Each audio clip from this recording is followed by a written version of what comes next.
You're listening to the Confidence Alchemist radio show with your host, the Confidence Alchemist himself, Keith Blakemore Noble. To find out more, visit theconfidencealchemist.com, but not before you've listened to this episode of the Confidence Alchemist radio show. Hello, listener. Welcome back. Welcome to the Confidence Alchemist radio show with me, your host, Keith Blakemore Noble, the Confidence Alchemist, helping you to transform your deepest fears and phobias into your greatest strengths. And in this episode, I am thrilled to be joined by Caroline King. Now, Caroline is going to be bringing us a lot of stuff all about speaking, about the voice, and a whole lot more. Caroline is the speaker's supercharger. Ooh. Now, you can hear Caroline giggling away in the background. Caroline initially trained as a classical singer, and she enjoyed a successful solo career in her 20s and 30s, while simultaneously teaching singing and acting. Then, back in 1998, she took a Stagecoach Theatre Art Schools franchise and enjoyed working with children from the ages of 4 to 18, and she did that for 13 years. As if that wasn't enough, at the same time as doing all of this, Caroline trained as a teacher at London University Goldsmiths College, and then a few years ago she developed a niche, which is she feels so ably now, and that's niche sees her helping her students to get into our top drama schools. In the last few years, she's been working in and running business events, mostly in London, and this has led to her new venture where she helps speakers to stand out and deliver a message that everyone will feel. Oh, I was doing so well until that point. She can help speakers deliver a message that everyone will feel compelled to listen to. And it is my hope that you will feel compelled to listen to the next 50 minutes or so of this show, because I'm going to have Caroline on, and she is going to be talking about a whole lot of this stuff with us. And she's going to be sharing some very important points all around speaking, which apply whether you're a professional speaker or whether you never appear on stage at all, because we communicate in so many different ways with so many people. Whether you're on stage, whether you're addressing a group in a meeting, or whether you're having just a one-on-one chat with friends or whatever. What Caroline's going to be sharing with us today is going to be applicable across all of that. So without any further ado, let me introduce and welcome my guest, Caroline King. Are you there, Caroline? I am indeed, and thank you so much for that lovely introduction, Keith. It's a real pleasure to be here, and thank you for inviting me. My pleasure, and thank you for agreeing to join with us. So, just for people who haven't had the pleasure or privilege of coming across you so far, who is Caroline? What does she do? Right. Well, these days I seem to flit between Somerset, which is where I live, and London. And in London, as you so ably told everyone, I help run events, and I run them for various different people. Could be speakers who are running a workshop. I find their venues. Sometimes I actually go and help on the day. It depends on what the requirements really are. But because I've been to a lot of events over the last 5 years, I've also come across a lot of speakers. And up until then, I hadn't really been to those kind of events before. And then suddenly I was there in this world, and I was quite shocked. Because of the quality of communication and speaking from these speakers. Because I'm used to working with people and helping people connect with audiences. They get up on stage. Yes, they're entertaining. But they still have, if you like, a message, because there's perhaps a message behind the play or behind their character or behind the song that they're singing. So in a lot of ways, it is very, very similar. And I was used to a completely different standard of communication, if you like. So I was quite shocked about this. And then it came to last year in August. I was helping a friend do some headshots for some people that we knew, and they both had speaking slots coming up, and I ended up just helping them out quite by chance. You know how things are when you're with friends and all that kind of thing. And at the end of it, and when they left, my friend said to me, "Why the beep beep beep beep aren't you doing that?" And I thought, oh yes, why aren't I? Because it really I knew I was looking for a new direction in life, and I've, really enjoyed everything I've done up until now. But it just hadn't occurred to me to take it into that arena. And it was something that I knew that was definitely missing within, if you like, the event world, the speaking world. And here I am a year later. I've already run 3 workshops. Had a couple of clients, and I'm about to run another one in September. Nice, awesome. And what so the workshops that you're running, what do the people get from it when they walk out at the end of it? What have they got? Okay, so what we do is we ask them to bring their elevator pitch, their 60-second elevator pitch. It means that we can try out different techniques. And what I therefore can do is I can then provide an experiential learning experience with something that they already know. They already understand. They're not making it up on the spot. They kind of know it already, which means that I can teach them something. They can practice it. They can apply it to that elevator pitch, and then we can see what happens. And we have a sort of a progress thing that goes on during the day. So they say their elevator pitch in the end quite a lot of times. So what we do each time is we just ask everyone to mark it out of 10, including, when you do your own pitch, you mark yourself out of 10. And then what we see is we see those numbers rise during the day. Nice. And sometimes it's a subjective thing, but it's not so much the number itself that people come up with.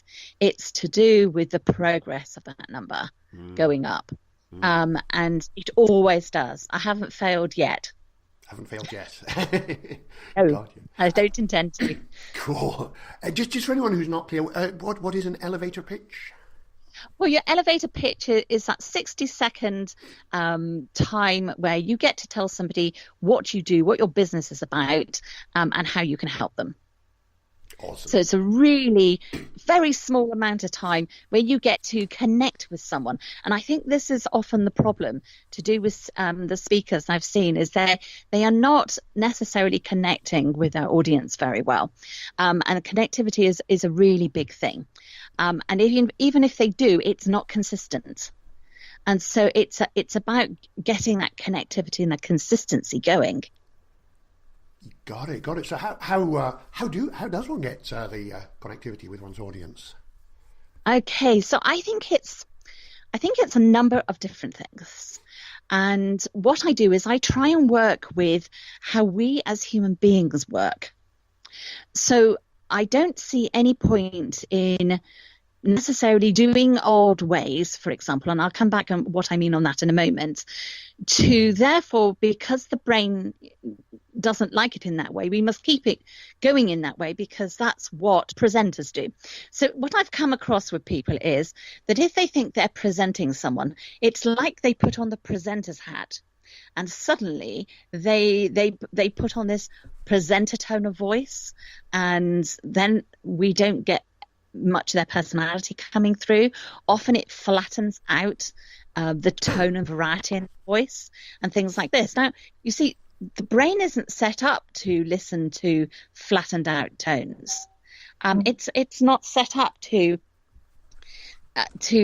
try, and it makes it work really hard to listen to somebody who has a flattened out tone, who has no personality or anything else, or because they put the presenter's hat on. And I see it in other things, other professions as well. So, other people might put the lecturer's hat on. And guess what? There is a certain style, and I'm sure you can already hear it in your own head about what a lecturer sounds like, or a teacher sounds like, or a vicar or a minister sounds like, for example. They all have those different things, but each of them there is a flaw in all of this, in that our brains don't like listening and taking in information in the way we are now being presented. And so when people ask me for a really quick tip, I suppose what I try and hook them into is that storytelling thing. Now, if you've got small children and you tell them a story or you read them a story, you almost feel obliged to make it bigger than it actually is, if you like, from the page, to make it more interesting, don't we? We do things with our voice. We make it sound more interesting so that those little ears of 4, 5, 6 years old will want to listen to it. Well, guess what? 4, 5, and 6-year-olds are human beings too, and their brains are no different to ours. And our adult brain needs that kind of bringing things to life as much as a child does. And that's what tends to be missing from a great deal of the way people speak, and they're trying to get their message across, is that. And if I can hook them into that, then quite often we will get something quite different at the end of it. There's loads of other things that we can do as well. There's other techniques that we can do, but as a quick in, it's a really good place to start. And do you know why we lose this? Do tell. Because as 4, 5, 6-year-olds and going through, I know, the primary school age, it's often a world full of fantasy. And so if you listen to children's voices, you will hear the rise and fall in their voice. And sometimes it goes darker, and sometimes it goes lighter, and sometimes it does this and that, and up and down, and faster and slower. And it does all of those quite naturally without them even thinking. But from the ages of 14 to 21, we are trying to find our place in the world. So we become part of, if you like, the real world, out of that sort of fantasy type world. But there's a narrative around all of that. And because of all of that, and because we've come out of that fantasy type thing, it has an effect on our voice and how we speak. And it tends to, if you like, sort of, we almost dumb ourselves down in terms of how expressively we use our voice. And I've noticed this when I've been teaching children for a long time now. And I've noticed this when they've perhaps been with me since they were 4 years old. And then we move into that sort of 14, 15, 16-year-old bit. They suddenly have an attack of self-consciousness. And so things that they were happy doing on stage, they were no longer. And things that they were doing with their voice suddenly seemed to disappear. Now, as you mirror that to them and they can see the differences, they will start to rectify it for themselves. And it means that within a fairly short space of time, they come out of it. And that means they go on into adulthood being able to communicate better, which is why I've tended to find that a lot of my students, if they've gone to an interview for work or an interview for college or university, have often done much better than their peers because they've got a much better sense of communication. And it's partly to do with this. It's to do with the fact that they're used to communicating with people. And if you're in an interview situation, yes, there is that sort of communication going on between you, but there's also that kind of presentation going on as well. And so it's something they're very familiar with in terms of when they've been on stage and things like that. And so they bring all of those things to bear when they are communicating. And therefore, the people on the other side are thinking, wow, this is somebody who can communicate. This is somebody who can talk to my clients. This is somebody who can talk to their colleagues at work and people will understand what's going on. This is somebody, if I ask for a progress report, will be able to communicate that. And that makes a huge difference to people. And that's unfortunately what a lot of people lose in that 14 to 21-year-old thing. And then what happens is that perhaps because they're not doing things like drama and things like that during those school times at that particular point, they never kind of get it back. So it's about helping them to refine those types of tones and qualities in their voice, which is there. They've just got to be able to find it, know that it's there, and know how to produce it again. I get you. Yeah. I can certainly see how having that ability to vary the voice, as you say, the way that 5, 6-year-olds and so on do, can certainly increase and improve the level of communication that you have with people, and make the what am I trying to say, Caroline? Make your conversations a lot more interesting, and really instill that confidence that here's someone who can communicate.